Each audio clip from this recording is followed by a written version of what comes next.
Okay, this is part 3 of Hypnotism, the power driving the Hoax-Lie system. Now in this scene, Basil Rathbone, who plays Sherlock Holmes, is about to go through the curtain of the office of a hypnotist. And the hypnotist is giving demonstrations for none other than a group of medical doctors. And in this particular scene, we're going to see hypnosis acted out and performed on one individual who's a subject in front of all the doctors. And then, of course, Watson will say, oh, it's nonsense, poppycock. And Watson will get it. So let's watch this and see how the hypnotist works on the crowd of the doctors and Watson. In treating his patients. But today, the therapeutic value of hypnotism, as we now call it, is conceded by innumerable physicians. Especially is its value in surgical cases where the administration of local or of general anesthetic is inadvisable. Inadvisable poppycock. For the sake of latecomers, I may say that I have placed this subject under profound hypnosis. In this condition, he can feel no pain, even under applications which normally would be excruciating. Excruciating? Oh, excuse me, please. Carter, you are having a peaceful sleep. You feel nothing. Your arms and your hands are without sensation. Mowbray, the long needle.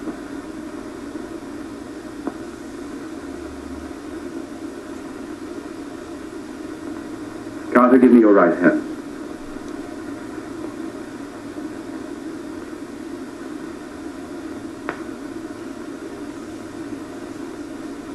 As you observe, the needle has been thrust completely through the subject's hand. No feeling, no pain. This lack of feeling is the one infallible test of profound hypnosis. Nonsense. Full of drugs. Well, me? Definitely not, Doctor. Wake up, Carter, wake up. You feel well and rested, remember. No pain anywhere. Wake up, wake up. I say, when are you going to begin? All through, Carter. Stand up. This way, sir. And, these all the people that come here? Oh, no. Others keep dropping in all the time. I suppose it's all right for those who believe it, but of course, I'm a professional man myself. Then you don't believe in hypnotism, Dr. Watson? I don't deny that there are certain types of hysterical, feeble-minded people who go under if you point your finger at them. But anyone with an ounce of character. How right you are. You see right through our little artifices, don't you? Right through, my dear sir. Right through. Right so. But with the feeble-minded, as you say... excuse us, Mr. Holmes. Certainly. Step over here, won't you? Certainly, sir. Anything to oblige. Let me show you how easily these charlatans take advantage of them. Now, sit down, Doctor. Now, we set a thing like this in motion. It's wonderful, the attraction on the feeble-minded, of course. The continuous motion, if they just let themselves follow it. Of course, you could stare at it till doomsday, Dr. Watson, with no effect at all. Still, it might make you a little drowsy, like the white ribbon of road at night when you're driving. The rhythm is smooth, unbroken, and the road goes on and on, round and round, always the same, winding and winding, and you're drowsy, you're tired. Let the road come into you, as it were. The long road, the smooth road, the road to sleep. Sleep.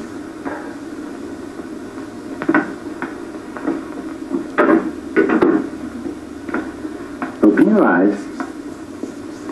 Stand up. Turn around. And now, Dr. Watson, you're on a holiday in Scotland. The country is amazingly beautiful. We're coming to a stream. It isn't deep. Better take your shoes and socks off.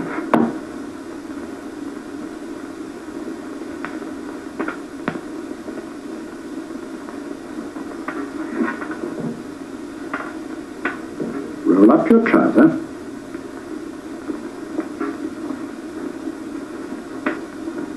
That'll do. The other leg is waterproof. Turn around. Mind the pebbles.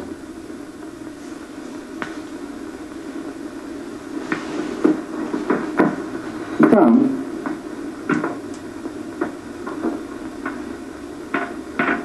Wake up now.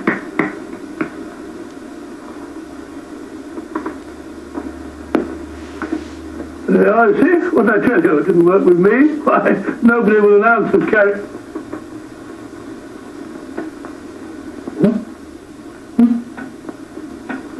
I think you'll need these.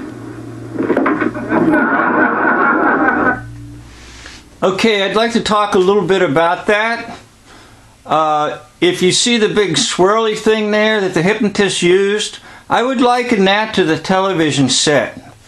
And I would like to say that overwhelmingly, television has been the instrument or the way and the manner in which the hypnotists have done a work on all of us.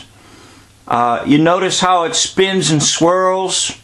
Okay, that's exactly what happens in viewing and watching television. There's a lot of dots that are on the screen, and they're moving at such a speed that you don't know they're actually just a bunch of tiny dots, and then your mind fills in the gaps. So that would be basically what's going to take place in history. At this point in time, television has been developed, but almost no one has a television set at all in their home, and there's no real broadcasting of anything going on. The explosion of television sets in America won't happen until the early mid-50s, and then the television set will get into people's homes, and some programming will begin, and people will begin to raise their children up on television. So I'm likening that swirl to the television set. Now, if you noticed, the hypnotist made him roll up his pants, and that would be likened to Masonic ritual.